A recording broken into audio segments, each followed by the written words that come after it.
দীর্ঘ ২৭ বছর পর কাল অনুষ্ঠিত হচ্ছে বিএনপির বর্ধিত সভা। এতে অংশ নেবেন ৪,০০০ নেতাকর্মী। দলীয় ঐক্য ও নির্বাচন নিয়ে খোলামেলা বক্তব্য তুলে ধরবেন তৃণমূল নেতারা।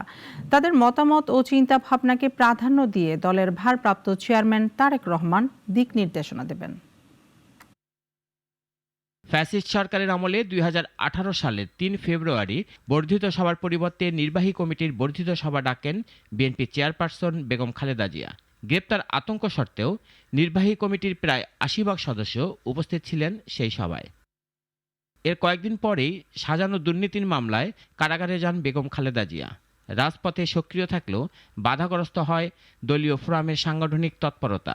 আমরা সবসময় যেমন জনগণের মতামতকে প্রাধান্য দেই আমাদের রাজনীতিতে, তেমনি আমাদের তৃণমূল নেতাকর্মীরা যারা বছরের পর বছর এই দলের বিপদ আপদে দলকে টিকে রেখেছেন, দলের বিভিন্ন দুঃসময়ে তৃণমূল নেতাকর্মীরাই দলের জন্য ভোকাল হয়েছেন। তারা তাদের উপস্থিতি দিয়ে দলকে নানা বিপদ থেকে বাঁচিয়েছেন। মূলত তারাই কিন্তু বিএনপিকে সবসময় পরিচালনা করেন। তারা তাদের মূল্যবান বক্তব্য দেবেন এবং সেই বক্তব্যের ভিত্তিতে আগামী দিনে আমাদের চলার পথেও নির্ধারিত হবে।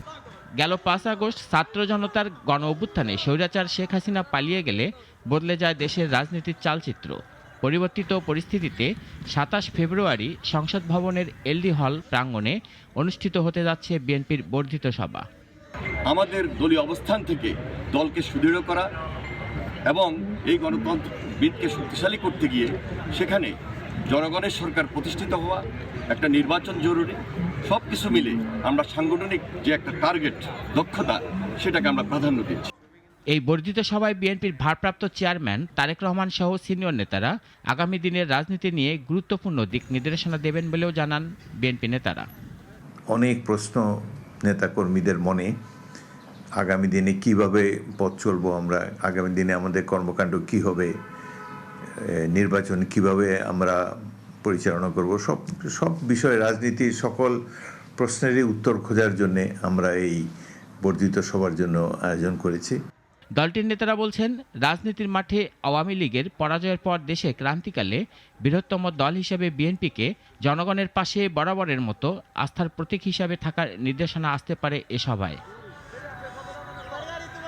বিএনপির স্থায়ী কমিটি, নির্বাহী কমিটি, চেয়ারপারসনের উপদেষ্টা কাউন্সিল এবং জেলা, উপজেলা ও পৌর কমিটির প্রতিনিধিরা অংশ নেবেন বর্ধিত সভায়। এছাড়া একাদশ সংসদ নির্বাচনে দলের মনোনীত প্রার্থীরাও বর্ধিত সভায় থাকবেন। রাশেদুল কাদির, নাগরিক, ঢাকা। দেশ জুড়ে তোলপাড় ওয়ালটন ফ্রিজ কিনে আপনিও হয়ে যেতে পারেন মিলেনিয়ার।